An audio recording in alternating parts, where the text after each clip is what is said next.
Hi Phil, do you mind telling me a bit about yourself? Yeah, I'm Philip. I am doing masters at Scott Sullivan School of Architecture. I'm in my final year, and I spent my placement in Hong Kong. And what was your position when you were working in Hong Kong? I was working for a company called Atkins. It's quite a large international firm, and I was an architectural assistant. So I was just helping out with the seniors do some drawings, some renderings, and some 3D modeling as well.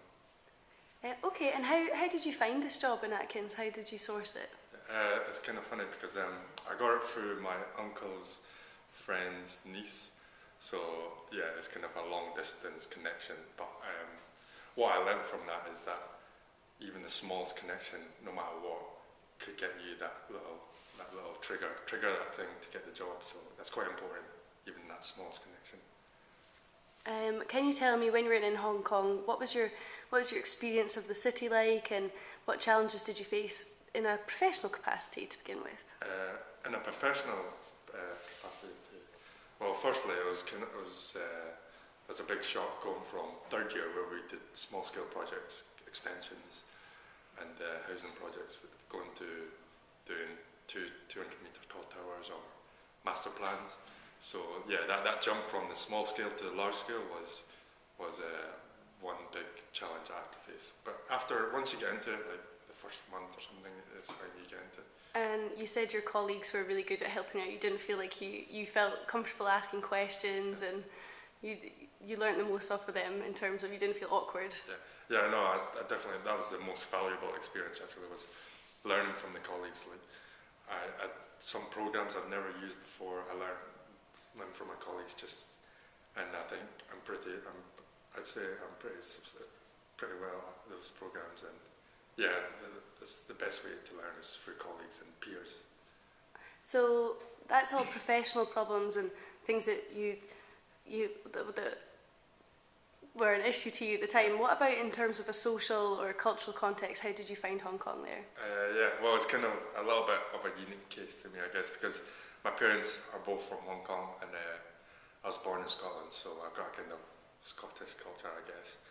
And then going there, it was just a major culture shock for like the first few months, and going to a small town in Scotland to a big city in Hong Kong was just overwhelming. But I think there's always something happening. It's so busy, it's so booming that you can never be bored almost. And yeah, I think. Yeah.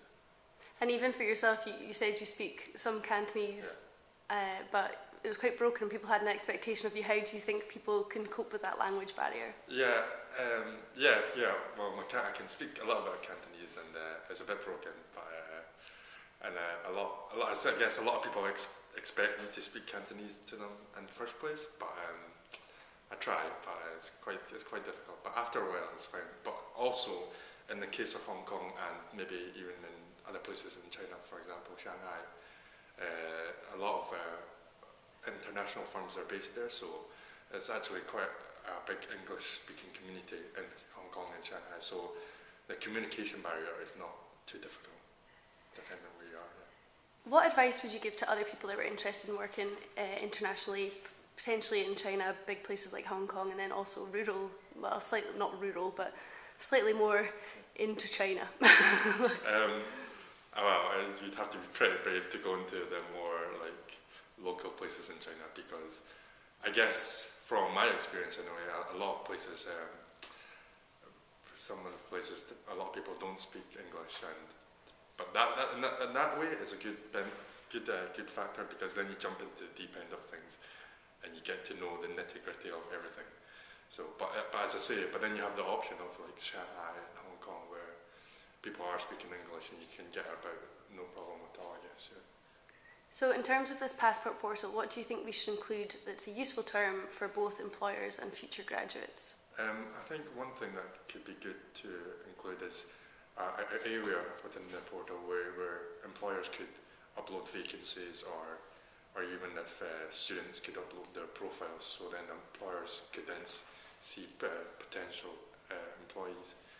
And another thing actually, which was really important for me when I was in Hong Kong, I spoke to my colleagues and asked them how they got their job, and quite a few of them actually got it through LinkedIn, where my directors would be looking for employees, and then they'd get them through the LinkedIn and have an interview. So this was really a big beneficial thing for them. So I just started my LinkedIn account, and yeah, and if the connection between the portal and LinkedIn was kind of made more apparent, then it could strengthen that link between LinkedIn and the portal, I think. Yeah. Great, thank you for your time, Phil. Thank you.